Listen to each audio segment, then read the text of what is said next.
Permanent hair removal at Anos. Flat 25% off. Call 970-389919.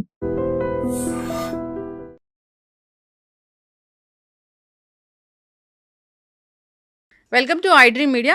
So ఈ మధ్యకాలంలో మనం వింటున్నాం ఏంటంటే అసలు గ్యాస్ట్రిక్ ఇష్యూస్ అనేవి చాలా ఇబ్బంది పెడుతూ ఉన్నాయి. యాసిడిటీ వచ్చింది లేదా గట్ హెల్త్ పాడైపోయింది ఇలా చెప్తూ ఉన్నారు. అసలు ఎందుకు పొట్టకు సంబంధించిన ఇష్యూస్ అనేవి ఎందుకు వస్తున్నాయి, రాకుండా మరి మనం ఏం జాగ్రత్తలు తీసుకోవాలి, ఆహార నియమాలు అంటే ఏముంటాయి, ఇక ఒకవేళ పొట్టకు సంబంధించి మరీ ఇష్యూస్ వచ్చినప్పుడు ఎటువంటి ట్రీట్మెంట్స్ అనేవి ఉన్నాయి, వివరాలు తెలుసుకుందాం. ఈరోజు మనతో పాటు ఉన్నారు ప్రముఖ gastroenterologist and hepatologist doctor Somashekhararao గారు from Yashoda hospitals, hitech city. Doctor గారు నమస్తే అండి. నమస్తే. యశోద హాస్పిటల్లో వన్ ఆఫ్ ద హెడ్ లాగా ఉన్నారు మీరు ఈ విభాగానికి. అయితే డాక్టర్ గారు, ఈ లివర్ ఇష్యూస్ అనేది ఎక్కువగా చూస్తూ ఉన్నాం, పొట్టకు సంబంధించిన ఇష్యూస్ అనేవే ఎక్కువగా చూస్తూ ఉన్నాం. ఏం మాట్లాడినా కానీ మీరు తీసుకునే ఫుడ్ మంచిగా లేదు, మీరు ఈ టాబ్లెట్స్ వేసుకుంటున్నారు అందుకే మీరు లివర్ పాడైపోయింది, మీరు ఆల్కహాల్ తీసుకుంటున్నారు లివర్ డ్యామేజ్ అయిపోయింది, లేదంటే ఏదైనా స్పైసీ ఫుడ్ తిన్నారు గట్ హెల్త్ పాడైపోయింది, పొట్టలో అన్ని భాగాలు పాడైపోయింది అని చెప్తూ ఉన్నారు. అసలు ఏంటి డాక్టర్ గారు, ఎలా ఉంటుంది ఏదైనా ఒక టాబ్లెట్ వేసుకున్నప్పుడు దాని పనితనం ఎలా ఉంటుంది, పొట్టలోకి వెళ్ళాక అది ఎలా డ్యామేజ్ చేస్తుంది అసలు? మోస్ట్ ఇంపార్టెంట్గా ఫస్ట్ మీరు ఇందాక అన్నారు చాలా గట్ హెల్త్ ఇష్యూస్ ఉన్నాయి అని. డెఫినెట్గా ఇప్పుడు ఏంటి అంటే మన ఆహార నియమాలు బాగా మారిపోయినాయి. లాస్ట్ 20 yearsలో మీరు చూసుకుంటే మనం మన నేటివ్ ఫుడ్ నుంచి కంప్లీట్గా వెస్టర్నైజ్డ్ డైట్, లేదు అంటే మనకి సంబంధించినవి కానీ ఐదర్ ఈస్ట్ అవ్వచ్చు వెస్ట్ అవ్వచ్చు, ఇటు పక్కన నూడిల్స్ లేకపోతే ఇటు పక్కన బర్గర్స్ పిజ్జాస్, వీటి మీద ఎక్కువ ఫాస్ట్ ఫుడ్స్ ఎక్కువ అయిపోయినాయి మనకి. ఈ ఆహార నియమాల్లో మార్పులు రావటం వల్ల గట్ హెల్త్ డ్యామేజ్ అనేది మనం ఎక్కువగా చూస్తాం జరుగుతుంది. రెండోది టాబ్లెట్స్, మందులు, రకరకాల మందులు ఉన్నాయి, కొత్త కొత్త మందులు చాలా వచ్చినాయి. సో కొన్ని రకాల మందులు, అది అలోపతి అవ్వచ్చు, హోమియోపతి అవ్వచ్చు, ఇంకా ఆయుర్వేదం అవ్వచ్చు, రకరకాల మందుల వల్ల ఈ మందులు బేసిక్లీ ఫస్ట్ పాస్ మెటబాలిజం ఇప్పుడు లివర్ నుంచి జరుగుతుంది. ఈ మందు ఫస్ట్ ఫిల్టరేషన్ లివర్ నుంచి జరుగుతాం, లివర్లో నుంచి పాస్ అవుతాం జరుగుతుంది. ఎందుకంటే మనం తిన్న ఆహారం కానీ మందులు కానీ ఇంటెస్టైన్ లోపలికి వెళ్ళిన తర్వాత అది కరిగి పోర్టల్ వీన్ అనే బ్లడ్ వెజల్, ఈ ఇంటెస్టైన్లో నుంచి ఆ బ్లడ్ వెజల్ బ్లడ్ సప్లై అంతా లివర్కి చేస్తుంది. సో ఒకవేళ కనుక ఆ మందుల వల్ల, కొన్ని రకాల మందుల వల్ల లివర్కి డ్యామేజ్ జరిగే అవకాశం ఉంటుంది. సో ఫస్ట్ ఎఫెక్ట్ లివర్కి ఉండే అవకాశం ఉంటుంది. సో ఇలా మందుల వల్ల లివర్కి డ్యామేజ్ అయ్యే అవకాశం, సో మందుల వల్ల ఇంటెస్టైన్కి కానీ లివర్కి కానీ ఫస్ట్ ప్రాబ్లం వచ్చే అవకాశం చాలా ఎక్కువగా. ఏదైనా స్పైసీ ఫుడ్ తిన్నప్పుడు కూడా అది లివర్ మీద ఎఫెక్ట్ చూపిస్తుందా? స్పైసీ ఫుడ్ లివర్ మీద ఎఫెక్ట్ డైరెక్ట్గా చూపించదండి. స్పైసీ ఫుడ్ ఎప్పుడైనా గ్యాస్ట్రిక్ మ్యూకోజా అంటే పొట్ట లోపల ఉన్న లైనింగ్ మీద దాని ఎఫెక్ట్ ఉండే అవకాశం ఉంటుంది. దీనికన్నా ముఖ్యంగా మనం బయట తింటాం చాలా కామన్ అయిపోయింది. చాలా ఎక్కువ మంది ఎక్కువ శాతం ఏదో ఒక రోజు, వారంలో ఒక రోజు తిన్నాం అనేవాళ్ళు, వారంలో 5 రోజులు తినేవాళ్ళు, ఇలా రకరకాలుగా బయట ఆహారంకి అలవాటు పడతాం చాలా ఎక్కువగా చూస్తున్నాం. స్పైసెస్ కన్నా అందులో ముఖ్యంగా మనం చూసేది ఏంటంటే ఇన్ఫెక్షన్స్. హెలికోబ్యాక్టర్ పైలోరి అని ఒక బ్యాక్టీరియల్ ఇన్ఫెక్షన్ కలుషితమైన ఆహారము, కలుషితమైన నీరు ద్వారా మన పొట్ట లోపలికి చేరుకుని మల్టిపుల్ ప్రాబ్లమ్స్, మన పొట్టకి చిన్న పేగులో మొదటి భాగమైన డియోడినంకి పూత రావటం కానీ, అల్సర్స్ రావటం కానీ, ఈ అన్నిటికీ ముఖ్యమైన కారణం హెలికోబ్యాక్టర్ పైలోరి. ఇదివరకు రోజుల్లో 1960s 1970s వరకు కారం తినే వాళ్ళకు లేకపోతే ఎక్కువ స్పైసీ ఫుడ్ తినే వాళ్ళకి అల్సర్స్ వస్తాయని అనుకునేవాళ్ళు. కానీ ఈ హెలికోబ్యాక్టర్ పైలోరి అని ఒక బ్యాక్టీరియాని డిస్కవర్ చేసిన తర్వాత 85% మందికి పొట్ట లోపల కానీ, డియోడినం పేగు లోపల మొదటి భాగంలో కానీ అల్సర్స్ రావడానికి ఈ బ్యాక్టీరియా కారణమని తెలుసుకోవటం జరిగింది. ఇంకా 10% మందికి మనం వాడే మందులు, కొన్ని రకాల పెయిన్ కిల్లర్స్, ఇలా దీర్ఘకాలికంగా వాడే మందుల వలన, ఇంకా ఇతరత్ర రేర్గా కొన్ని రకాల మందుల వలన బిస్ఫాస్ఫినేట్స్ అంటారు, మనకి బోన్స్ వీక్గా ఉన్నాయి అని చెప్పి ఇంజెక్షన్స్ లాగా టాబ్లెట్స్ లాగా ఇస్తారు. దీనివల్ల ఇలాగా కార్డియాక్ మెడికేషన్స్, ఎకోస్పిరిన్ ఎక్కువ మంది వాడుతూ ఉంటారు, దానివల్ల అది 15% మందికి. 85% మందికి ఈ హెలికోబ్యాక్టర్ పైలోరి అనే ఇన్ఫెక్షన్ వల్ల వస్తుంది అనేది మనం తెలుసుకున్నాం. సో ఈ అన్నిటికీ ముఖ్యమైన కారణం కలుషితమైన ఆహారము, నీరు. ఏది ఇప్పుడు మనం రుచి కోసం ఏది తీసుకున్నా అది పొట్ట మీద ఖచ్చితంగా ప్రభావం అనేది చూపిస్తుంది. సో చూపిస్తుంది. మీరు ఇన్నేళ్ల సర్వీస్లో ఉన్నారు, ఇలాంటి గ్యాస్ట్రిక్ ఇష్యూస్తో అసలు ఎంతమంది వస్తున్నారండి రోజుకి? ఫ్రాంక్లీ స్పీకింగ్ అండి, మనం రోజుకి ఒక యావరేజ్‌గా 30 నేను 30 మ్మ్. పేషెంట్స్‌ని చూస్తే, మ్మ్. అందులో 25 మంది మ్మ్. అంటే ఆల్మోస్ట్ 85% మ్మ్. Gastric issues, gastrointestinal problems. మ్మ్. ఎక్కువ శాతం మంది నేను చెప్పిన అప్పర్ గ్యాస్ట్రోఇంటెస్టైనల్ సిమ్టమ్స్ అంటే మ్మ్. గుండెలో మంట గాని, మ్మ్. పొట్ట లోపల మంట గాని, ఇలాగ ఆహారం తీసుకోక ముందు కొంతమందికి, మ్మ్. తిన్న వెంటనే చాలా ఎక్కువగా ఉంటాం. మ్మ్. ఇలాంటి సమస్యలతో కనీసం 75% మంది ఓపీ మేము మ్మ్. వీళ్ళనే చూస్తాము. మ్మ్. మోస్ట్ ఆఫ్ ద టైమ్ ఎక్యూట్‌గా, ఇమ్మీడియేట్‌గా టెస్టులు చేయాల్సిన అవసరం ఉండదు. కానీ మ్మ్. దీర్ఘకాలికంగా ఇదే ప్రాబ్లమ్ ఉంటుంది నాకు, రిపీటెడ్‌గా వస్తుంది అంటే మ్మ్. మనం ఎండోస్కోపీ కంపల్సరీ చేసి చూస్తాం. మ్మ్. ఎండోస్కోపీ చేసినప్పుడు నేను ఇందాక మాట్లాడిన హెలికోబాక్టర్ పైలోరీ బ్యాక్టీరియా కోసం టెస్టింగ్ కూడా చేస్తాం. మ్మ్. 100 మందిలో ఇలా మ్మ్. ప్రాబ్లమ్ ఉండి నేను ఎండోస్కోపీ చేస్తే 100 మందిలో 80% మందికి మ్మ్. హెలికోబాక్టర్ పైలోరీ ఇన్ఫెక్షన్ చూస్తాం జరుగుతుంది. ఎస్. అయితే డాక్టర్ గారు, అసలు గ్యాస్ట్రిక్ ఇష్యూ అంటే అది చాలా లైట్ తీసుకుంటారు జనరల్గా. కానీ సో ఏముంది, ఒకటి బయట దొరికే మెడికల్ షాప్లో దొరికే ఏదో ఒక సిరప్ లాంటిదో లేదా ఈనోల్ లాంటివి అలాంటివి తీసుకుంటారు, సప్రెస్ అయిపోతుంటుంది, అసలు చాలా కూల్గా ఉంటాము. సో అట్లాంటి కేసులు బాగా ఎక్యూట్ అయిపోయి బాగా క్రానిక్ అయిపోయి వచ్చిన వాళ్ళు ఏం ప్రాబ్లంతో వస్తారండి అసలు? యాక్చువల్లీ మ్మ్. ఏంటి అంటే మ్మ్. ఎప్పుడన్నా ఒక్కసారి, మ్మ్. అంటే ఒక 2-3 నెలలకు మ్మ్. ఒక్కసారి కొంచెం కడుపు ఉబ్బరంగా ఉండటం, కొంచెం మ్మ్. హెవీ ఫుడ్ తిన్నాకుంటే, మ్మ్. ఎప్పుడన్నా ఒక్కరోజు ఈనో తీసుకుంటే 2-3 మంత్స్‌లో ఒక్కసారి దట్ ఈస్ ఫైన్ అండి. మ్మ్. కానీ ప్రతిరోజు ఇబ్బందిగా ఉండి, మ్మ్. వారంలో 2-3 రోజులు ఇబ్బంది వస్తుంది, మ్మ్. ఇలాగే ఈనో తీసుకుని సరిపెట్టేస్తా ఉంటే మ్మ్. వీళ్ళకి డెఫినెట్‌గా లోపల మ్మ్. నెమ్మదిగా అల్సర్ డెవలప్ అవుతుంది అని మ్మ్. అర్థం. మ్మ్. ఈ అల్సర్ గనక మనం ఇగ్నోర్ చేసి టెస్టింగ్ చేసుకుని ట్రీట్ మ్మ్. చేసుకోకపోతే అల్సర్ పెరుగుతా ఉంటుంది. మ్మ్. 2 రకాల అల్సర్స్ ఉంటాయేమో. మ్మ్. స్టొమక్‌లో అంటే మ్మ్. పొట్ట లోపల గ్యాస్ట్రిక్ అల్సరు, మ్మ్. చిన్న పేగులోని మొదటి భాగమైన డియోడినంలో అల్సర్. మ్మ్. ఇలా 2 రకాల అల్సర్స్ వచ్చే అవకాశం ఉంటుంది. మ్మ్. గ్యాస్ట్రిక్ అల్సర్ గురించి మనం మాట్లాడుకుంటే, gastric ulcer most important cause Helicobacter pylori. మ్మ్. హెలికోబాక్టర్ పైలోరీ ఇన్ఫెక్షన్ ఇనీషియల్‌గానే అల్సర్ అవ్వదది. మ్మ్. ముందు పూతలాగా వస్తుంది. దీర్ఘకాలికంగా దీన్ని మ్మ్. పట్టించుకోకుండా ట్రీట్మెంట్ సరిగ్గా చేసుకోకపోతే మ్మ్. ఇది నెమ్మదిగా అల్సర్ కింద పరిగణిస్తుంది. మ్మ్.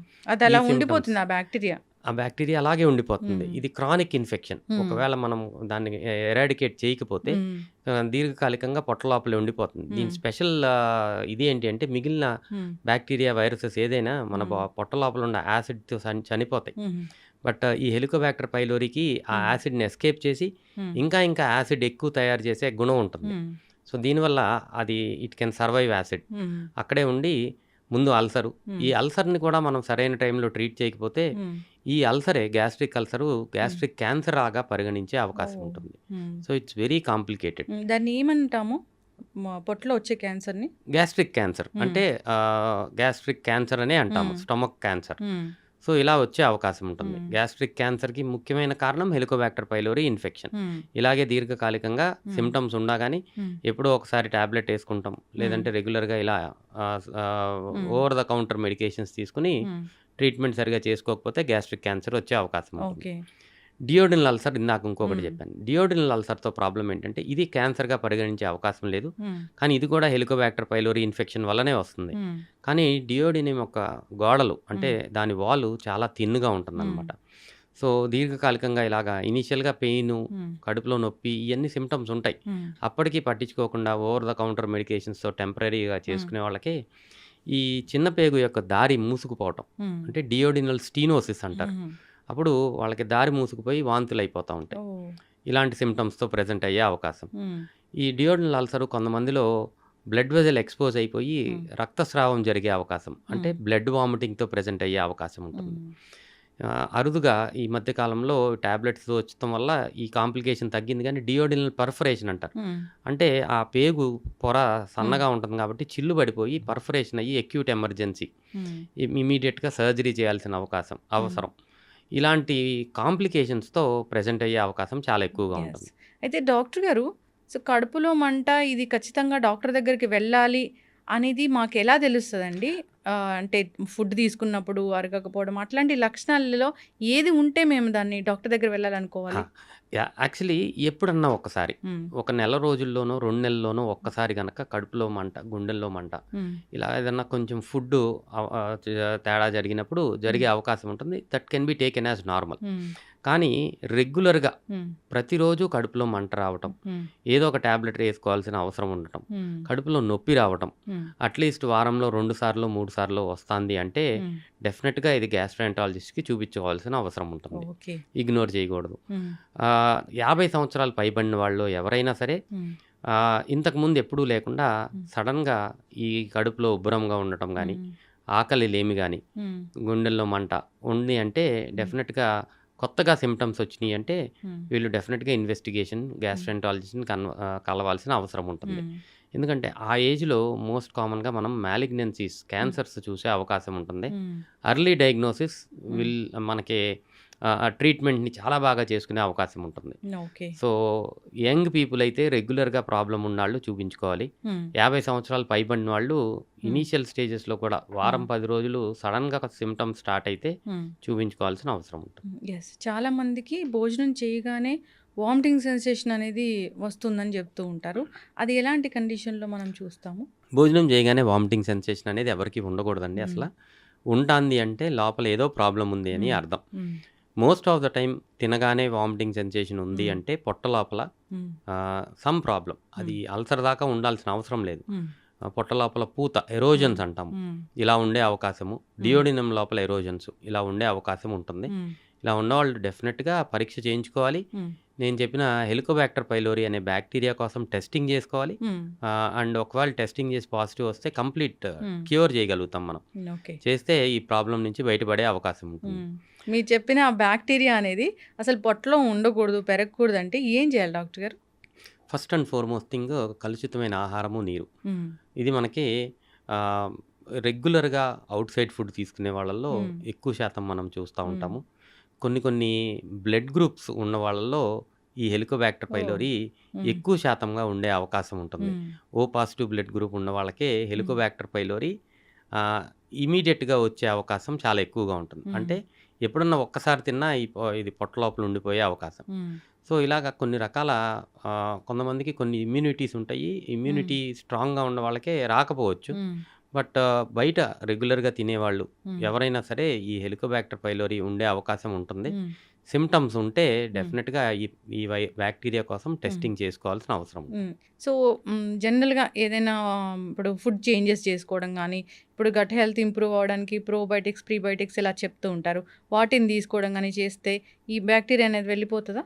హెలికోబాక్టర్ పైలోరీని మాత్రం హ్మ్. Just with probiotics, prebiotics clear చేయటం హ్మ్. కష్టము. హెలికోబాక్టర్ పైలోరీ హ్మ్. అనేది చాలా రెసిస్టెంట్ బాక్టీరియా. హ్మ్.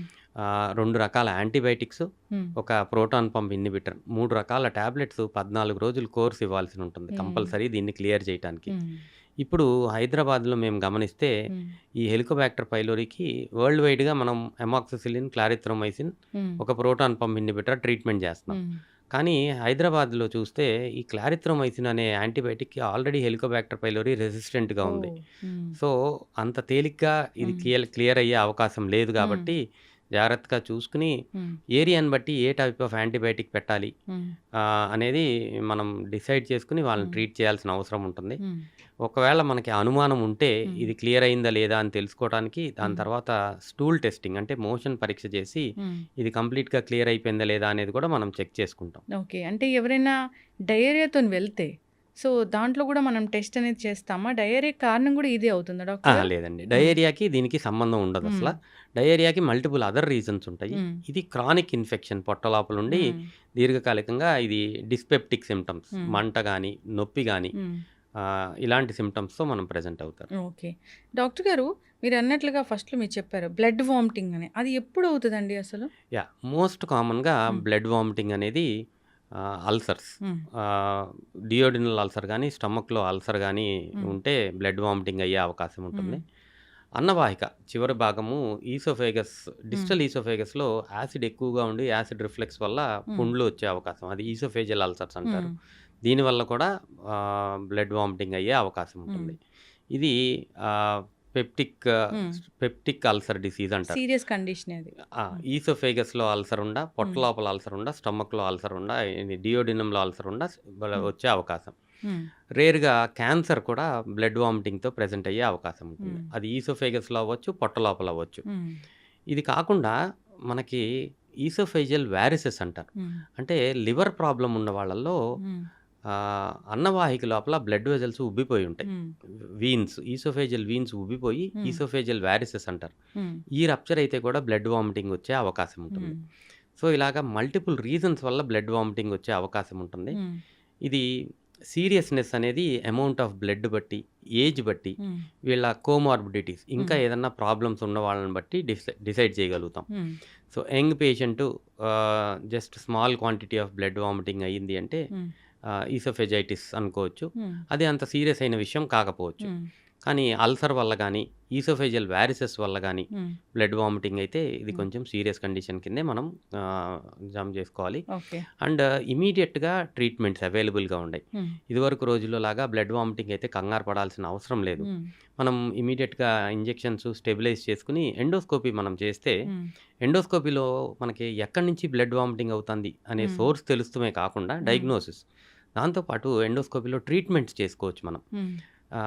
ఏ కారణం చేత బ్లీడ్ అవుతుంది అని మనకు తెలిసిపోతే, అదే హ్మ్. అల్సర్ నుంచి బ్లీడ్ అవుతుందంటే ఒక బ్లడ్ వెసల్ మనకి కనపడతా ఉంటుంది హ్మ్. బ్లీడ్ అయ్యేది. హ్మ్. దాని మీద మనం ఇంజెక్షన్స్ చేసి, క్లిప్స్ ఏసుకొని హ్మ్. మనం ఆపేసేయగలుగుతాం. హ్మ్. ఈసోఫేజియల్ వారిసెస్ అన్నా నేను. హ్మ్. బ్లడ్ వెసల్స్ ఉబ్బిపోయి ఉంటాం. దాంట్ హ్మ్. నుంచి బ్లీడింగ్ అవుతుంది అని తెలిస్తే హ్మ్. బ్యాండ్స్ అంటారు. హ్మ్. ఈసోఫేజియల్ వారిసియల్ లైగేషన్ అంటాం. హ్మ్. ఇలాంటి బ్యాండ్స్ ఏసుకొని బ్లీడింగ్‌ని ఆపుకోవచ్చు. స్టెంట్స్ గూడా వేస్తారంట కదా డాక్టర్ యెస్. గారు? హ్మ్. ఇలాంటి ఇనీషియల్ స్టేజెస్‌లో గనక మనం బ్లడ్ ఆపలేకపోతే హ్మ్. కొన్ని రకాల స్టెంట్స్ కూడా ఉంటాయి. హ్మ్. మనం కంప్లీట్‌గా ఈ ఈసోఫేగస్‌ని క్లోజ్ చేసేసేది. హ్మ్. దాంతో కూడా మనం బ్లీడింగ్ ఆపుకోవచ్చు. హ్మ్. ఎక్కువ శాతం ఈ మధ్య కాలంలో with all the advances in endoscopy హ్మ్. 85% 90% హ్మ్. గ్యాస్ట్రోఇంటెస్టైనల్ బ్లీడింగ్‌ని హ్మ్. మనం ఎండోస్కోపీ ద్వారానే ఆపుకుంటాం, కంట్రోల్ చేయకంటం జరుగుతాంది. ఎండోస్కోపీ అనగానే అందరూ భయపడిపోతూ ఉంటారు డాక్టర్ గారు. ఏదో ఒక పైప్ ఎళ్తుంది, దానికి కెమెరా ఉంటుంది, అలా భయపడిపోతూ ఉంటారు.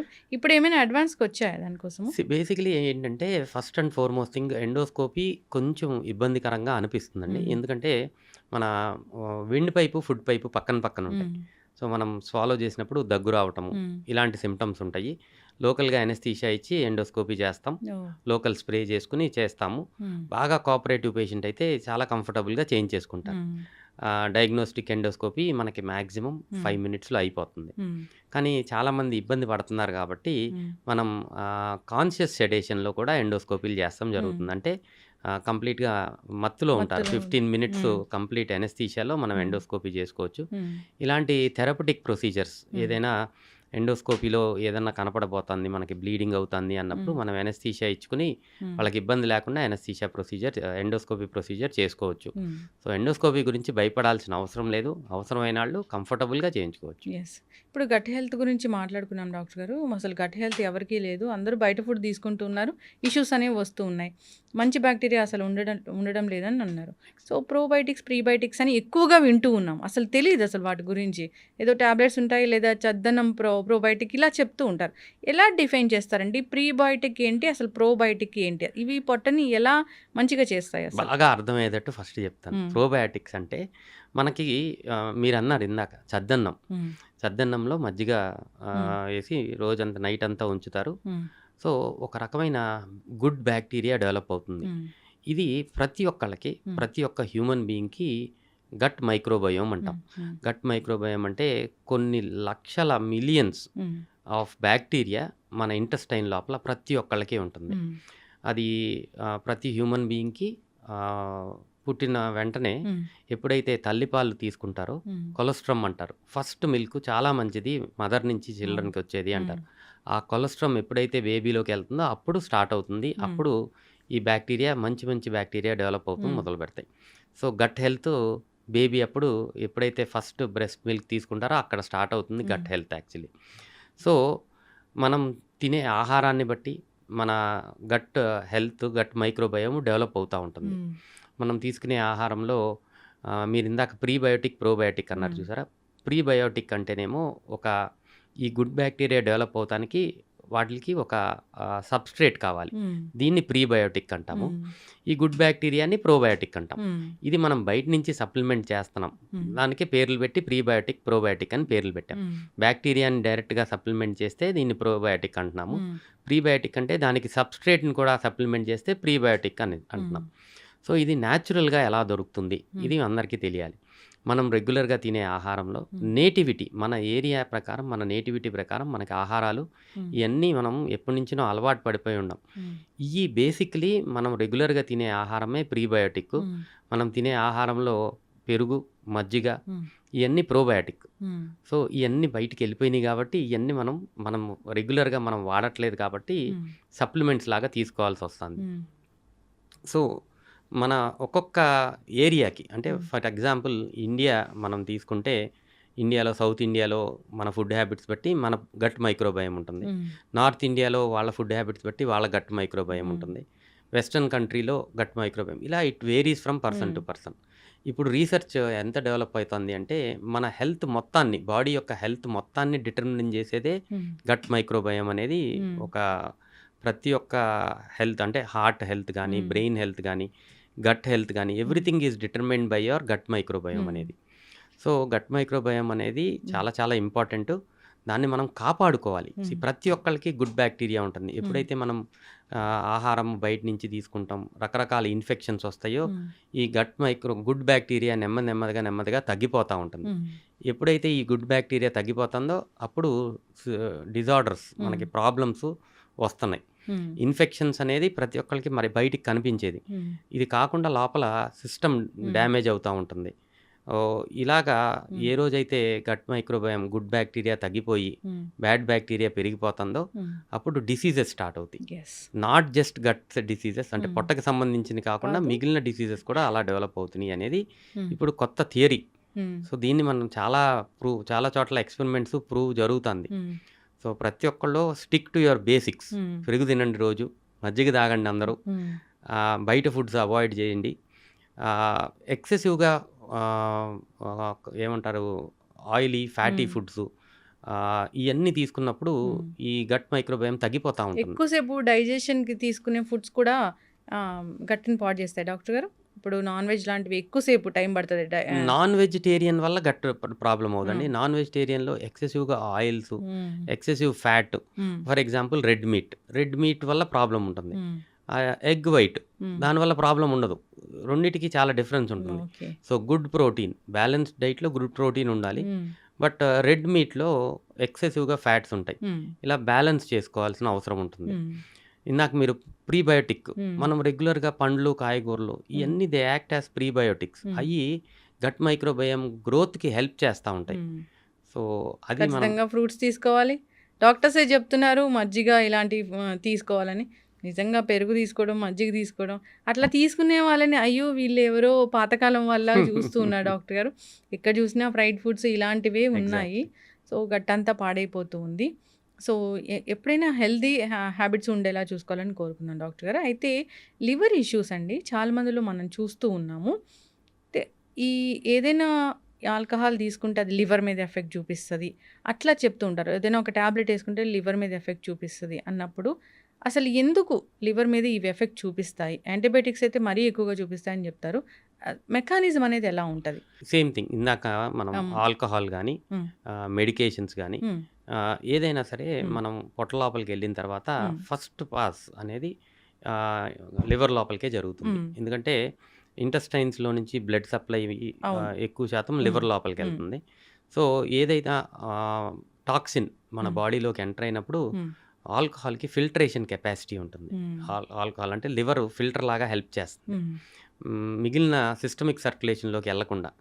ఆల్కహాల్ కూడా సిమిలర్గా అదే లైన్స్లో, డ్రగ్స్ అయినా సరే సిమిలర్గా అదే లైన్స్లో మనం చూసుకుంటే first effect, major effect liver మీద ఉంటుంది కాబట్టి డ్యామేజ్ ఇనీషియల్గా లివర్ మీద ఉండే అవకాశం చాలా ఎక్కువగా ఉంటుంది. ఇట్ ఈస్ అగైన్ మళ్ళీ డిటర్మిన్డ్ బై మల్టిపుల్ జీన్స్, అంటే జెనెటిక్ ఎఫెక్ట్స్. ఒక్కొక్కళ్ళకి ఒక్కొక్క రకమైన జీన్స్ ఉంటాయి. ఈ ఆల్కహాల్ ఫర్ ఎగ్జాంపుల్ మనం మాట్లాడుకుంటే ఆల్కహాల్ డీహైడ్రోజినేస్ అని ఒక రకమైన ఎంజైమ్ ఉంటుంది. మన జీన్స్ని బట్టి ఆ ఎంజైమ్ లెవెల్స్ బాడీలో ఉంటాయి. కొంతమందికి అది ఎక్కువగా ఉంటుంది, ఆల్కహాల్ ఎఫెక్ట్స్ పెద్ద ఎక్కువగా ఉండకపోవచ్చు. కొంతమందికి అది చాలా తక్కువగా ఉంటే వాళ్ళ లివర్ డ్యామేజ్ తొందరగా జరిగిపోతుంది. So, it varies. మీరు ఎలా చూస్తున్నారు డాక్టర్ గారు పేషెంట్స్‌ని? అంటే ఆల్కహాల్ తీసుకొని లివర్ డ్యామేజ్ అయిన వాళ్ళని చూస్తున్నారా? లేదా రకరకాల కారణాల వల్ల వేరే ఇతర కారణాల వల్ల లివర్ డ్యామేజ్ అయిన వాళ్ళని సి చూస్తున్నారా? ఫర్ ఎగ్జాంపుల్ నేను 100 పేషెంట్స్ హ్మ్. లివర్ డిసీజెస్‌తో చూస్తే హ్మ్. అందులో 50% ఆల్కహాల్ వల్ల ఉంటారు డెఫినెట్‌గా. హ్మ్. కానీ 50% నాన్ ఆల్కహాలిక్ కేసెస్ కూడా ఉంటాయి. హ్మ్. సో, అవగాహన చాలా తక్కువగా ఉంది దాని గురించి. హ్మ్. ఆల్కహాల్ ఎక్కువ మోతాదులో హ్మ్. రెగ్యులర్‌గా తీసుకునేవాళ్ళు 5 సంవత్సరాల్లో లివర్ డ్యామేజ్ అయిపోయేవాళ్ళు చాలామంది ఉంటారు. ఓహ్! రెగ్యులర్‌గా అంటే ప్రతిరోజు హ్మ్. ఎక్కువ మోతాదులో ఆల్కహాల్ తీసుకునే వాళ్ళు 5 హ్మ్. సంవత్సరాల్లో లివర్ డ్యామేజ్ అయ్యే అవకాశం. చాలా లిమిటెడ్ క్వాంటిటీలో రెగ్యులర్‌గా తీసుకునే వాళ్ళలో హ్మ్. 15 సంవత్సరాల్లో లివర్ డ్యామేజ్ అవుతుంది. హ్మ్. బింజ్ ఎట్లైనా డ్రింకింగ్ డ్యామేజ్ అవుతది అది. అవుతుంది ఆ! డెఫినెట్‌గా. ఈ మధ్య కాలంలో మనం యంగ్‌స్టర్స్‌లో చూసేదేంటి అంటే హ్మ్. Binge drinking. హ్మ్. అంటే వీక్‌లో ఒక్కసారే ఆల్కహాల్ తీసుకుంటారు. హ్మ్. బట్ లాట్ ఆఫ్ ఆల్కహాల్ హ్మ్. ఒక్కరోజే తీసుకునే అలవాటుంది. హ్మ్. దీనివల్ల కూడా లివర్ డ్యామేజ్ అయ్యే అవకాశం ఉంటుంది. హ్మ్. అండ్ మేల్స్, ఫీమేల్స్ మనం కంపేర్ చేస్తే ఫీమేల్స్‌లో తక్కువ క్వాంటిటీ ఆఫ్ ఆల్కహాల్ వల్లనే లివర్ తొందరగా డ్యామేజ్ అయ్యే అవకాశం ఉంటుంది. హ్మ్. సో, ఇయన్నీ దే ఆర్ డిటర్మిన్డ్. హ్మ్. సో, ఆల్కహాల్ యెస్ హ్మ్. 50% ఆఫ్ లివర్ డిసీజెస్ ఆల్కహాల్ వల్లనే మనం చూస్తాం జరుగుతుంది. హ్మ్. బట్ ఇప్పుడు ఈ మధ్య కాలంలో మీరు చూస్తే non alcoholic fatty liver disease. హ్మ్. అంటే ఆహారంలో కొవ్వు శాతం ఎక్కువగా ఉండటం, హ్మ్. ఎక్సర్సైజ్ సరిపడా లేకపోవటం వల్ల ఫ్యాటీ లివర్ అని హ్మ్. మనం చాలా మట్టుకు వింటున్నాం. అవును. ఏ కారణం చేత మనం లివర్‌కి స్కాన్ అంటే హ్మ్. అల్ట్రాసౌండ్ అబ్డామిన్ చేసుకుంటే ఫ్యాటీ లివర్ ఉంది అంటారు. అవును. కానీ చాలామంది ఏమంటున్నారంటే ఫ్యాటీ లివర్ అందరికీ ఉంది, కంగారు పడక్కర్లేదు అంటున్నారు. హ్మ్. లేదండి. నెక్స్ట్ 10 ఇయర్స్‌లో ఆల్కహాల్ కన్నా ఎక్కువ శాతం మందికి లివర్ డ్యామేజ్ అవుతానికి ఈ fatty liver, non alcoholic fatty liver కారణమయ్యే అవకాశం ఉంది. హ్మ్.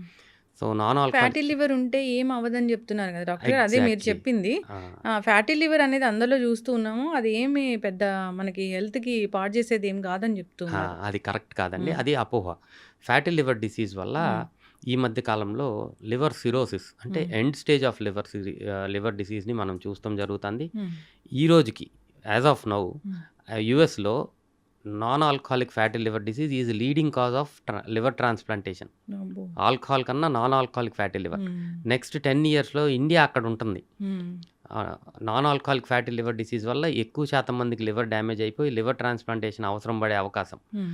సో, మనం మేల్కోవాలి. హ్మ్. Fatty liver disease is dangerous. హ్మ్. అండ్ ఎర్లీ స్టేజ్‌లో లివర్ డిసీజ్, ఫ్యాటీ లివర్ ఉంది అని తెలుసుకుంటే రివర్సబుల్ అంటే చాలా ఈజీ. హ్మ్. Just adhering to strict lifestyle. హ్మ్. ఆహార నియమాలు, రెగ్యులర్‌గా ఎక్సర్సైజ్ చేస్తే హ్మ్. 90% మందిలో మందులు లేకుండా హ్మ్. ఫ్యాటీ లివర్ రివర్స్ అయ్యే అవకాశం ఉంటుంది. ఓకే. ఏం కాదు అంటే హ్మ్. ఇగ్నోర్ చేస్తారు ఎవరైనా. హ్మ్. లేదు దీనివల్ల డ్యామేజ్ వస్తుంది, హ్మ్. ఫ్యూచర్‌లో డ్యామేజ్ అవుతుంది అంటే రివర్స్ చేసుకునే అవకాశం ఉన్నప్పుడు రివర్స్ హ్మ్. చేసుకోవాల్సిన అవసరం ఉంది. యెస్. ఈ షుగర్ పేషెంట్స్‌కి కూడా యెస్. లివర్ ఇష్యూస్ ఎక్కువగా వస్తాయంట డాక్టర్ గారు? మోస్ట్ ఇంపార్టెంట్ హ్మ్. నాన్ ఆల్కహాలిక్ ఫ్యాటీ లివర్ హ్మ్. డిసీజ్. మనం ఇప్పుడు ఈ ఫ్యాటీ లివర్ డిసీజ్ ఆల్కహాల్ తీసుకునే వాళ్ళలో మనం చూస్తామంటే హ్మ్. ఒబెసిటీ కొంచెం లావుగా ఉండే వాళ్ళలో, హ్మ్. అన్‌కంట్రోల్డ్ డయాబెటిస్ దీర్ఘకాలికంగా ఉండే వాళ్ళలో హ్మ్. ఎక్కువ శాతం మందిలో మనం చూస్తాం జరుగుతుంది. హ్మ్. ఈ మధ్య కాలంలో మనం అబ్జర్వ్ చేయాల్సింది ఇండియాలో ఏంటి అంటే హ్మ్. ఒబెసిటీ అంటే అందరూ బీఎంఐ చూస్తారు. అవును. కానీ ఇండియాలో మనం చూసుకోవాల్సింది అబ్డామినల్ ఒబెసిటీ. హ్మ్. పొట్ట యొక్క చుట్టుకొలత. ఇది ఎక్కువగా ఉండే అవకాశం భారతదేశంలో ఉంది. హ్మ్. దానివల్లనే మనకి డయాబెటిస్ హ్మ్. Capital of the world India. హ్మ్. అలాగే ఫ్యాటీ లివర్ కూడా వీళ్ళలోనే వస్తుంది. సో, వెయిట్ ఒక్కటే మనం చూసుకోవద్దు. హ్మ్. అబ్డామినల్ ఒబెసిటీ పొట్ట చుట్టుకొలత గనక హ్మ్. 36 ఇంచెస్ కన్నా ఎక్కువ ఉన్న వాళ్ళందరికీ ఫ్యాటీ లివర్ ఉండే అవకాశం ఉంటుంది. జాగ్రత్తగా ఉండాల్సిన అవసరం. అయితే డాక్టర్ గారు లివర్ చెడిపోయింది అంటే స్కిన్ గూడా మనకి చెప్పేస్తుంది అంటారు. దానిలో వాస్తవం ఎంత? నిజంగానే స్కిన్‌లో ఎలాంటి చేంజెస్ అనేవి మనం చూస్తూ ఉంటాం? సో, లివర్ ప్రాబ్లమ్ వచ్చినప్పుడు హ్మ్. అందరికీ జాండీస్ వచ్చే అవకాశం ఉండదు. హ్మ్. కానీ కొంతమందిలో జాండీస్ కనపడుతుంది. హ్మ్. కళ్ళు పచ్చగా అవుతాం. అలాగే ఫెయిర్‌గా ఉండే వాళ్ళకి హ్మ్. స్కిన్ కూడా పచ్చగా కనపడుతుంది. హ్మ్. ఇది కాకుండా కొన్ని రకాల లివర్ డిసీజెస్‌లో హ్మ్. స్లేట్ కలర్ అంటే హ్మ్. స్కిన్ను కొంచెం నల్లగా అవుతూ మొదలుపెడుతుంది. హ్మ్. స్లేట్ కలర్‌లోకి స్కిన్ చేంజ్ అయ్యే అవకాశం ఉంటుంది. హ్మ్. ప్రైమరీ బిలియరీ కొలాంజైటిస్ అని ఒక రకమైన లివర్ డిసీజ్‌లో హ్మ్. స్కిన్ డార్క్‌గా అవుతుంది మనం చూస్తాం. హ్మ్. సిరోసిస్ ఆఫ్ లివర్ ఏ కారణం చేత వచ్చినా గానీ హ్మ్. నెమ్మదిగా పిగ్మెంటేషన్ హ్మ్. స్కిన్ మీద మొత్తం పిగ్మెంటేషన్ డార్క్ కలర్‌లో మారిపోయే అవకాశం మనం చూస్తా ఉంటాం. హ్మ్. ఇది ఎక్కువ శాతంలో. ఫెయిర్‌గా ఉండే వాళ్ళలో బ్రూయిసెస్ హ్మ్. రెడ్ కలర్ స్పాట్స్ బాడీలో హ్మ్. కనపడే అవకాశం చాలా ఎక్కువగా ఉంటుంది. ఇయన్నీ చేంజెస్ స్కిన్ మ్మ్. లీజన్స్, లివర్ డిసీజ్ అనేది ఇండైరెక్ట్ ఎవిడెన్స్ మనకి చెప్తా ఉంటాయి. ఎస్ ఇప్పుడు క్లెన్జింగ్ అని ఇప్పుడు ఒక గాజు దాంట్లో మనం ఒక ఫిల్టర్లో అన్ని రకాల వెజిటబుల్స్ అవన్నీ వేసేసి లీఫీ వెజిటబుల్స్ అవన్నీ వేసేసి ఆ వాటర్ని తీసుకుంటే లివర్ క్లెన్స్ అవుతుంది అని అంటారు. దానిలో వాస్తవం ఎంత? ఇక్కడ ఏంటి అంటే మీరు చెప్పిన దాంట్లో యాంటీ ఆక్సిడెంట్స్, ఫ్రెష్ మ్మ్. వెజిటబుల్స్, ఫ్రెష్ లీవ్స్, ఫ్రెష్ మ్మ్. వెజిటబుల్స్ వాటిల్లో మ్మ్. యాంటీ ఆక్సిడెంట్ శాతం చాలా ఎక్కువగా ఉంటుంది. మ్మ్. సో దీంతో లివర్ మొత్తం నార్మల్ అయిపోతుంది. అంతకు మ్మ్. ముందు దాని తర్వాత ఏమైనా చేయొచ్చు అంటే నేను ఒప్పుకుని మ్మ్. దాంతో. ఎప్పుడు మనం మ్మ్. మనం తీసుకునే ఆహారము మంచిగా ఉండాలి. మ్మ్. అదే లివర్‌ని క్లీన్‌గా ఉంచుతుంది. డాక్టర్ గారు ఇప్పుడు ఈ లివర్ అనేది చాలా మంచిది, ఇది మొత్తం పాడైపోయినా కొంచెం ఉన్నా కానీ దాన్ని మళ్ళీ సరి చేయొచ్చు అంటారు. అది ఎట్లాగా? సీ లివర్‌తో ప్రాబ్లమ్ అది గుడ్ అండ్ బ్యాడ్ 2 దానివల్లనే ఉంది. మ్మ్. లివర్‌కి ఏ ప్రాబ్లమ్ వచ్చినా మనకి సింప్టమ్స్ లాస్ట్ స్టేజ్ డ్యామేజ్ అయ్యే వరకు తెలీదు. మ్మ్. ఎందుకంటే ఆ రీజనరేషన్ కెపాసిటీతో లివరు చాలా రోజులు యుద్ధం చేస్తుంది. మ్మ్. అంటే దాని ఫంక్షనాలిటీని మెయింటైన్ చేస్తానికి బాగా ట్రై చేస్తుంది. లాస్ట్ స్టేజ్ వరకు డ్యామేజ్ అయిపోయే వరకు మనకి మ్మ్. సిమ్టమ్స్ అనేవి బయటికి రావు. సో ఒకసారి సిమ్టమ్స్ వచ్చినాయి అంటే మ్మ్. లివర్ హ్యాస్ గివెన్ అప్ అనేది అర్థం. మ్మ్. సో అది ఒక రకంగా బ్యాడ్. ఎందుకంటే సిమ్టమ్స్ తెలియట్లా. మ్మ్. It's a silent killer. Hmm. Early స్టేజ్‌లో లివర్‌కి ప్రాబ్లమ్ వస్తుంది అని మనం తెలుసుకోగలిగితే, సో ఏదైతే దేనివల్ల చెడు జరుగుతుందో తెలుసుకొని మనం దాన్ని మ్మ్. ఆపేసే అవకాశం ఉంటుంది. మ్మ్. సో కొంతమందిలో జాండీస్ లాగా ప్రెజెంట్ అవుతుంది, విచ్ ఈస్ గుడ్. అప్పుడు మ్మ్. మనం వెంటనే తెలుసుకుంటాం, ట్రీట్మెంట్ చేసుకుంటాం. మ్మ్. సో అలాగా లివర్‌కి డెఫినెట్‌గా రీజనరేషన్ కెపాసిటీ చాలా ఎక్కువగా ఉంటుంది. మ్మ్. అందుకనే లివర్ అర్లీ స్టేజ్‌లో డ్యామేజ్ ఉన్నప్పుడు సో మనం కనుక్కోగలిగి మ్మ్.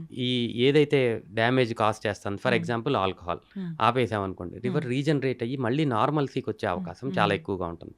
ఫ్యాటీ లివర్ డిసీజ్, మ్మ్. హెపటైటిస్ బి, హెపటైటిస్ సి అనే వైరసెస్ వల్ల లివర్ మ్మ్. డ్యామేజ్ అవుతుంది. అర్లీ స్టేజ్‌లో కనుక్కుని ఈ వైరసెస్‌ని మనం ట్రీట్ చేస్తే మళ్ళీ రీజనరేట్ అయ్యి మళ్ళీ నార్మల్సీకి వచ్చేస్తుంది. మ్మ్. గుడ్ అండ్ బ్యాడ్ 2 దీంట్లోనే ఉన్నాయి. ఈ హెపటైటిస్ బి, హెపటైటిస్ సి అనేవి ఎవరిలో వస్తాయి డాక్టర్ గారు ఇలాంటివి? Hepatitis B and hepatitis C hmm. Basically blood and ఈ బ్లడ్ ప్రొడక్ట్స్ వల్ల మ్మ్. ట్రాన్స్మిషన్ అవుతుంది. అంటే మ్మ్. ఎవరైనా అపరిశుభ్రమైన బ్లడ్, అంటే బ్లడ్ బ్యాంక్స్‌లో సరైన బ్లడ్ బ్యాంక్స్‌లో బ్లడ్ తీసుకోకుండా బ్లడ్ ట్రాన్స్‌ఫ్యూజన్స్ చేసుకున్న, మ్మ్. ఇంజెక్షన్స్, నీడిల్స్, సిరంజెస్ రీయూజ్ ఓ. చేస్తున్నారు. ఇప్పటికి మ్మ్. కూడా 5% ఇండియాలో జరుగుతుంది. అమ్మో. ఇలాంటి వాటి వల్ల మ్మ్. హెపటైటిస్ బి ఒకళ్ళ నుంచి ఒకళ్ళకి ట్రాన్స్మిట్ అయ్యే అవకాశం, మ్మ్. సెక్షువల్ ట్రాన్స్మిషన్ వల్ల ఒకళ్ళ నుంచి ఒకళ్ళకి ట్రాన్స్మిట్ అయ్యే అవకాశం, మ్మ్. తల్లి నుంచి పిల్లలకి during the pregnancy, delivery hmm. Transmit అయ్యే అవకాశం చాలా ఎక్కువగా ఉంటుంది. మ్మ్. సో హెపటైటిస్ సి ఇదివరకు రోజుల్లో ఐవి డ్రగ్ అబ్యూస్ ఎక్కువ మ్మ్. చేసే వాళ్ళల్లో హెపటైటిస్ సి ఎక్కువగా చూస్తూ మ్మ్. ఉండేవాళ్ళమే. సో ఇలాగా ఏదైనా సరే needles, syringes, blood to blood transmission వల్ల హెపటైటిస్ బి, హెపటైటిస్ సి మ్మ్. ఉంటుంది. మ్మ్. డయాలసిస్ రెగ్యులర్గా చేయించుకునే వాళ్ళల్లో మ్మ్. ఈ హెపటైటిస్ బి, హెపటైటిస్ సి ఉండే అవకాశం ఉంటుంది. మ్మ్. సో ప్రతి ఒక్కళ్ళు లైఫ్లో ఒక్కసారైనా సరే ఈ మ్మ్. హెపటైటిస్ బి, హెపటైటిస్ సి గురించి పరీక్ష చేయించుకుని మ్మ్. ఇలాంటి వైరస్ మన దగ్గర ఉంది లేనిది నిర్ధారణ చేసుకోవాలి. మ్మ్. హెపటైటిస్ బి నెగిటివ్ ఉంటే మ్మ్. హెపటైటిస్ బికి వ్యాక్సినేషన్ చేయించుకోవాల్సిన మ్మ్. అవసరం ఉంది. మ్మ్. 3 doses of hepatitis B vaccine చేయించుకుంటే లైఫ్ లాంగ్ హెపటైటిస్ బి రాకుండా. రాకుండా ఉండే అవకాశం ఉంటుంది. మ్మ్. ఎప్పుడు అంటే ఏ ఏజ్లో తీసుకోవాలి డాక్టర్ గారు? యాక్చువల్లీ 2011 నుంచి మ్మ్. మనకి యూనివర్సల్ ఇమ్యునైజేషన్ ప్రోగ్రాంలో పుట్టిన పిల్లలందరికీ ఇస్తున్నారు. మ్మ్. సో చిన్న పిల్లల నుంచి పెద్దవాళ్ళ వరకు ఏ ఏజ్లో అయినా సరే వ్యాక్సినేషన్ చేయించుకోవచ్చు. మ్మ్. ఎప్పుడు వ్యాక్సినేషన్ చేయించుకోలేదు మ్మ్. అంటే మాత్రం ఏ వయసులో అయినా సరే 3 మ్మ్. డోసెస్ ఆఫ్ వ్యాక్సినేషన్ కంపల్సరీ చేయించుకోవాలి. మ్మ్. ఈ లివర్ ట్రాన్స్ప్లాంటేషన్ అనేది ఎవరికి అవసరం అవుతుంది, ఎంత డ్యామేజ్ అయ్యాక అవసరం అవుతుంది, ట్రాన్స్ప్లాంట్ అయ్యాక నార్మల్గా వాళ్ళ లైఫ్ అనేది ఉంటుందా? సో లివర్ ట్రాన్స్ప్లాంటేషన్ అనేది సిరోసిస్ ఆఫ్ లివర్, అంటే liver end stage liver disease. Cirrhosis వచ్చిన తర్వాత కూడా వీళ్ళకి దానివల్ల కాంప్లికేషన్స్ వస్తాం జరుగుతుంది. మ్మ్. అంటే రక్తవాంతులని ఇందాక చెప్పాను, అవును. వ్యారిసెస్ రప్చర్ అయ్యి మ్మ్. కడుపు లోపల నీరు చేరుకోవటం, మ్మ్. పొట్ట లోపల నీరు, కాళ్ళలో నీరు, మ్మ్. ఇలాగా ఎక్కువ నీరు చేరుకుంటాం. మ్మ్. కొంతమందికి హెపాటిక్ ఎన్సెఫలోపతి అంటారు. లివర్ ఫిల్టర్ లాగా పనిచేస్తుంది. ఈ మ్మ్. ఫిల్టరేషన్ కెపాసిటీ తగ్గిపోయి బ్రెయిన్లోకి అమోనియా అంతా వెళ్ళిపోయి మత్తుగా అయిపోవటం, మ్మ్. ఇలాంటి కాంప్లికేషన్స్ సిరోసిస్ ఆఫ్ లివర్ వల్ల మ్మ్. వస్తాయి. ఇలా వచ్చిన వాళ్ళలో మనం లివర్ ట్రాన్స్ప్లాంటేషన్ మ్మ్. సజెస్ట్ చేస్తాం. ఇక్కడ చేస్తారా అండి యశోదలో? లివర్ మ్మ్. ట్రాన్స్ప్లాంటేషన్ మ్మ్. ఇండియాలో లివర్ ట్రాన్స్ప్లాంటేషన్ మ్మ్. 1999లో స్టార్ట్ చేశాము. మ్మ్. ఇండియాలో చూస్తే ఇప్పటికి మనకి 25 years ఆఫ్ గుడ్ ఎక్స్పీరియన్స్ ఉంది. మ్మ్. లివర్ ట్రాన్స్ప్లాంటేషను నేను as a person with my team 500 liver transplants experience ఉంది మాకు. యశోద హాస్పిటల్‌లో కూడా లివర్ ట్రాన్స్‌ప్లాంటేషన్స్ చాలా ఎక్కువ చేస్తాము. అయితే ఈ లివర్ ట్రాన్స్‌ప్లాంటేషన్ తర్వాత మనం లివర్ ట్రాన్స్‌ప్లాంటేషన్ మోస్ట్ ఇంపార్టెంట్ ఏంటంటే టైమింగ్. టూ ఎర్లీగా లివర్ ట్రాన్స్‌ప్లాంటేషన్ చేయకూడదు. టూ లేట్‌గా కూడా లివర్ ట్రాన్స్‌ప్లాంటేషన్ చేయకూడదు. టైం అంటే మనకి ఈ పేషెంట్స్‌ని రెగ్యులర్‌గా ఫాలో అవుతున్నప్పుడు వీళ్ళకి కొన్ని స్కోరింగ్ సిస్టమ్స్ బట్టి వీళ్ళ సివియరిటీ ఆఫ్ లివర్ డిసీజ్ మనం అసెస్ చేస్తాం. మెల్డ్ సోడియం అనే ఒక స్కోర్ సిస్టమ్‌తో మనం వీళ్ళ సివియరిటీని అసెస్ చేసుకుని వీళ్ళు 15 to 20 ఆ మెల్డ్ స్కోర్ ఉన్న టైంలో మనం ట్రాన్స్‌ప్లాంట్ సజెస్ట్ చేస్తాం.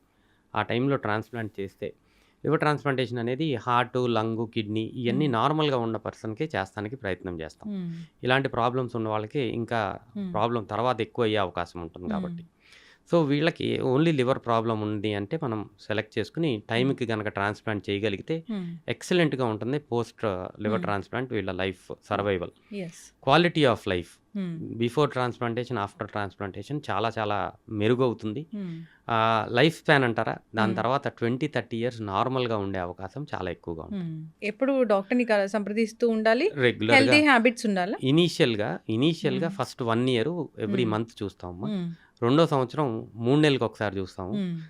3వ సంవత్సరం 6 నెలలకు ఒకసారి చూస్తాం. 5వ సంవత్సరం నుంచి సంవత్సరంలో ఒక్కసారి చూస్తే సరిపోతుంది. 20-30 ఇయర్స్ వరకు వాళ్ళకి ఇబ్బందులు ఏమి ఉండవు. ఉండే తర్వాత ఏమైనా వచ్చే అవకాశం ఉంటుంది జనరల్గా, డిపెండ్స్ ఆన్ అది age. That is not related to liver disease. ఇంకా వేరే రకరకాల రీజన్స్ వల్ల ఏదైనా ప్రాబ్లమ్స్ రావచ్చు, కానీ లివర్ ట్రాన్స్ప్లాంటేషన్ సక్సెస్ఫుల్గా జరిగిన వాళ్ళకి లైఫ్ స్పాన్ అంతా నార్మల్గా ఉంటుంది. వేరే వేరే ఇబ్బందులు ఏమీ ఉండవు. లివర్ ట్రాన్స్ప్లాంటేషన్లో అడ్వాంటేజ్ ఏంటంటే ట్రాన్స్ప్లాంటేషన్ జరిగిన తర్వాత ఏ ట్రాన్స్ప్లాంటేషన్ జరిగినా బాడీ ఆ పార్ట్ని రిజెక్ట్ చేయకుండా ఇమ్యూనో సప్రెషన్ అని కొన్ని రకాల మందులు ఇస్తాం. లివర్ ట్రాన్స్ప్లాంటేషన్లో ఆ ఇమ్యూనో సప్రెషన్ చాలా తక్కువగా ఉంటుంది. సో వీళ్ళకి కాంప్లికేషన్స్, సైడ్ ఎఫెక్ట్స్ కూడా చాలా చాలా తక్కువగా ఉంటాయి. ఇనీషియల్గా ఆ ఫస్ట్ 14 డేస్, దాని తర్వాత ఫస్ట్ 3 మంత్స్ మోర్ ఇంపార్టెంట్. దాని తర్వాత life span will be comfortable, quality of life చాలా బాగుంటుంది. ఈ లివర్ ట్రాన్స్ప్లాంటేషన్కి లివర్ వేరే వాళ్ళ దగ్గర నుంచి తీసుకొని వీళ్ళకి ఇస్తారా? లివర్ ట్రాన్స్ప్లాంటేషన్ మనం 2 రకాలుగా చేస్తున్నాం ఇక్కడ. ఇప్పుడు డిసీజ్డ్ డోనార్ లివర్ ట్రాన్స్ప్లాంటేషన్ మనకి తెలంగాణ, ఆంధ్రప్రదేశ్లో జీవన్ దాన్ ప్రోగ్రామ్ అని ఒకటి ఉంది. It's very nice program. It is government sponsored. So ఈ ఆర్గాన్ ట్రేడింగ్ ఇలాంటివన్నీ జరగకుండా జాగ్రత్తలు తీసుకుంటానికి ఇది స్టార్ట్ చేయటం జరిగింది. ఎవరికైనా సరే లివర్ ట్రాన్స్ప్లాంటేషన్ అవసరం ఉంటే మనము ఈ జీవన్ దానికి అప్లికేషన్ పెట్టుకుంటాం. మీ డాక్టర్ త్రూ, మీ హాస్పిటల్ త్రూ ఎక్కడైతే ట్రాన్స్ప్లాంటేషన్ చేస్తున్నారో అక్కడి నుంచి అప్లికేషన్ పెట్టుకుంటారు. ఈ అప్లికేషన్ పెట్టుకుంటే మీ బ్లడ్ గ్రూపు, మీ ఏజ్, మీ బరువు, ఇవన్నీ డీటెయిల్స్ వాళ్ళ దగ్గర ఉంటాయి. మీ డిసీజ్ యొక్క సివియరిటీ కూడా వాళ్ళకి రెగ్యులర్గా అప్డేట్ చేస్తూ ఉండాలి మనం. దాన్ని బట్టి లివర్ ఆర్గాన్ని అలొకేట్ చేస్తాం జరుగుతుంది. వాళ్ళు ప్రొక్యూర్ చేసేది బ్రెయిన్ డెడ్ పేషెంట్స్ నుంచి ఆర్గాన్స్ ప్రొక్యూర్ చేసినప్పుడు త్రూ జీవన్ దాన్ ప్రోగ్రాము ఈ ఆర్గాన్స్ దొరుకుతుంది. ఇది డిసీజ్ డోనర్. కానీ ఇంకొక రకమైన transplantation is live donor liver transplantation. అంటే ఫర్ ఎగ్జాంపుల్ నాకు లివర్ ప్రాబ్లం ఉంటే నా బ్రదరు ఫిట్గా ఉంటే కనుక ఆయన హాఫ్ ఆఫ్ హిజ్ లివర్ నాకు ఇచ్చే అవకాశం ఉంటుంది. సో సేమ్ బ్లడ్ గ్రూప్ ఉండి ఇద్దరం ఈక్వల్ వెయిట్లో ఉంటే కనుక హాఫ్ ఆఫ్ హిజ్ లివర్ నాకు డొనేట్ చేయొచ్చు. వైఫ్ కానీ, బ్రదర్ కానీ, సిస్టర్ కానీ, మదర్, ఫాదర్, లేకపోతే ఫాదర్కి అవసరమైతే డాటర్, సన్, ఇలాగ ఫస్ట్ డిగ్రీ రిలేటివ్స్ నుంచి మనం లివర్ తీసుకునే అవకాశం ఉంటుంది. దీనికి కూడా పర్మిషన్స్, ప్రూఫ్స్ అన్నీ తీసుకుని రావాలి.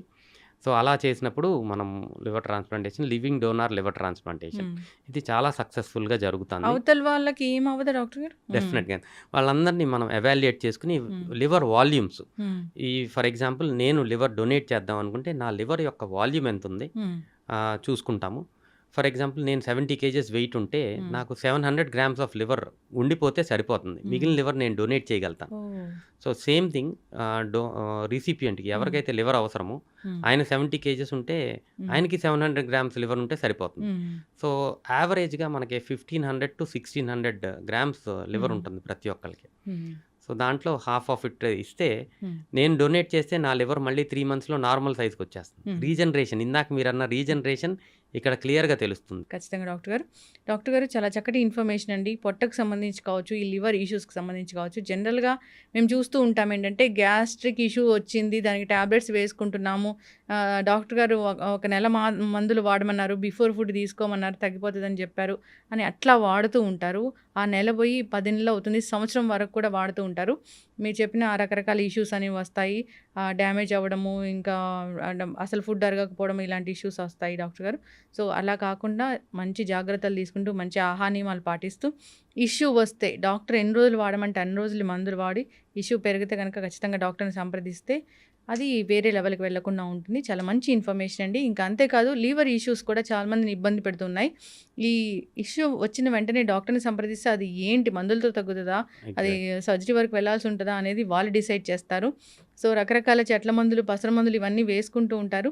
డాక్టర్లు అయితే అసలు అలాంటివి వాడొద్దని చెప్తూ ఉంటారు.